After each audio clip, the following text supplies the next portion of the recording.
श्रीराम जय राम जय जय राम।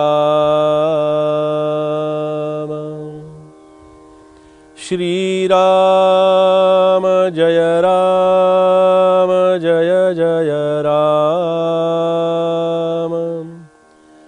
श्रीराम जय राम जय जय राम। जगी पाहता देव हा अन्नदाता, तया लागली तत्वता सार चिंता। तयाचे मुखी नाम घेता फुकाचे,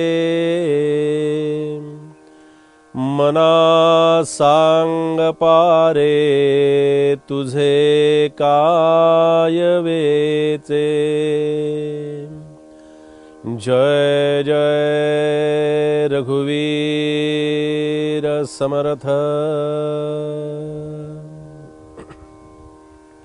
समर्थांच्या मनोबोधाच्या चिंतनामध्ये समर्थांनी आपल्या अशा बरोबर काही महत्त्वाच्या बाजू त्यांनी आपल्या समोर मांडलेल्या आहेत की हा माणूस, ही व्यक्ती, हा साधक नेमका कुठे गुंतलेला असतो। पहा, आपलं मन कुठलाही एखादा विषय सांगितला एखाद्या व्यक्तीला किंवा ते सगळं खरं आहे बाबा, सगळं तुम्ही सांगता ते पटतं, पण ते प्रत्यक्षात आम्ही व्यवहारात कसं आणायचं।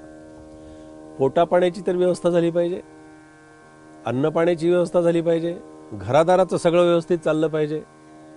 इथे कसं आहे की भगवंतावरती सर्वस्व अवलंबून राहा आणि असेल माझा हरी तर देर खटल्यावरी, हा समर्थांचा भावार्थ इथे अजिबात नाही। समर्थ म्हणतात आधी प्रयत्न कर आणि प्रयत्नाने हे सगळं मिळव, पण हे करत असताना ते प्रयत्न सुद्धा त्याला स्मरून जर केलेस तर ते प्रयत्न हे निश्चितपणे सफल होतात आणि तुला चिंता करण्याचं कारण राहत नाही। मी काय करतो की सगळं ओझं जे आहे ना, ते सगळं ओझं मी माझ्या डोक्यावर घेतो। एक अध्यात्म चिंतन चाललेलं आहे, परमार्थ चिंतन चाललेलं आहे आणि त्या अनुषंगानं हे विचार आहेत। सगळ्यात माणसाला दुःख का होतं, यातना का होतात, त्रास कशाचा होतो। समर्थांनी आत्मारामामध्ये असं म्हटलं, माथा प्रपंचाचे ओझे घेऊन म्हणे माझे माझे, रडताही न सोडी फुंजे कुळाभिमाने श्रीराम। डोक्यावरती ओझं घेतलंय, आता हे ओझं मी माझं आहे, माझं समजून मी घेतलेलं आहे, पण खऱ्या अर्थानं हे ओझं माझं आहे का, माझ्यासाठी आहे का। मी जन्माला एकटा आलो आणि एकट्याला मला जायचं आहे, हा परमार्थातला भले कोणी स्वार्थ म्हणेल पण परमार्थाच्या दृष्टीनं बरोबरच आहे। त्याचं कारण असं की परमार्थामध्ये तू एकटाच आहेस, तुझ्या बरोबर कोणी आलेलं नाही, जातानाही तुझ्या बरोबर कोणी येणार नाही। मग तुझ्या स्वतःचा आणि स्वतःच्या पुरताच विचार तुला करायचा आहे।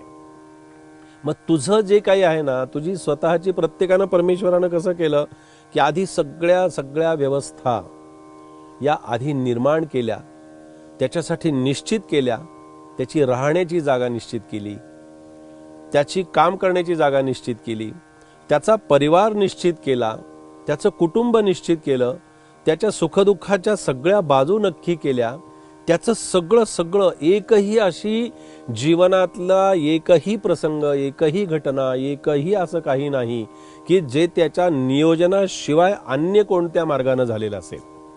पशु पक्षी प्राणी जीवजंतू मग त्यांनी जन्माला घातले, मग ते निर्माण झाले, त्यांच्या अन्न पाण्याची व्यवस्था आधी निर्माण केली आणि मग जन्माला घातलेला आहे। म्हणून समर्थ म्हणाले की जगी पाहता देव हा अन्नदाता।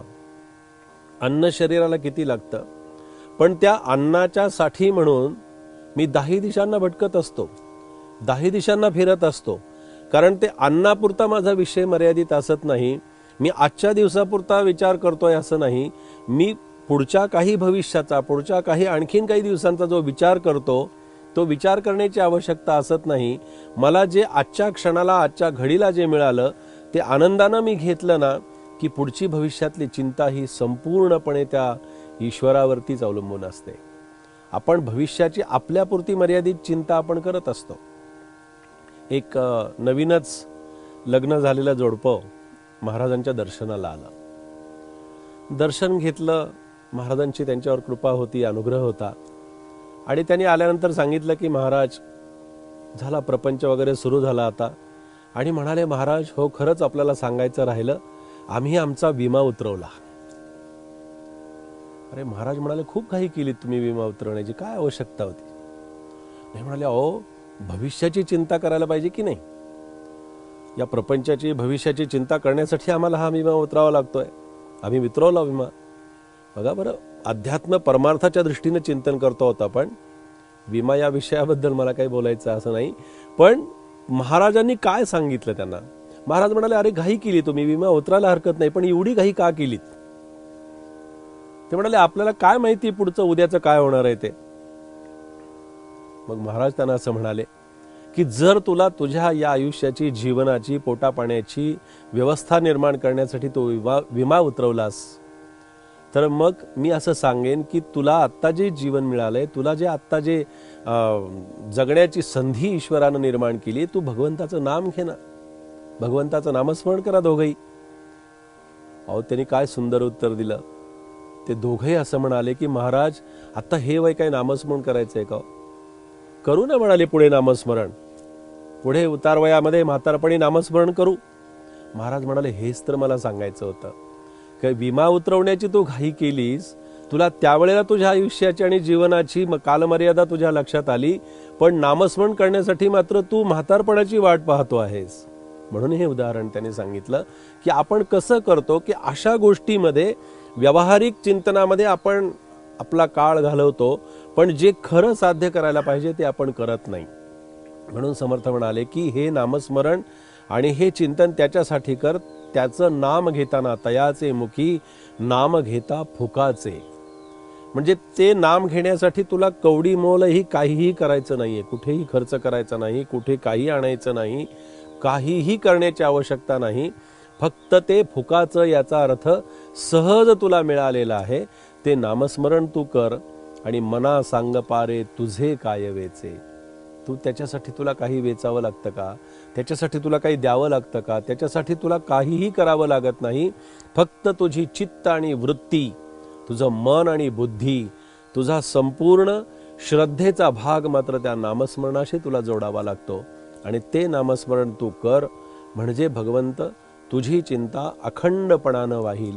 असाच समर्थांचा समर्थ संदेश आज आपण या ठिकाणी इथे श्रवण केलेला आहे.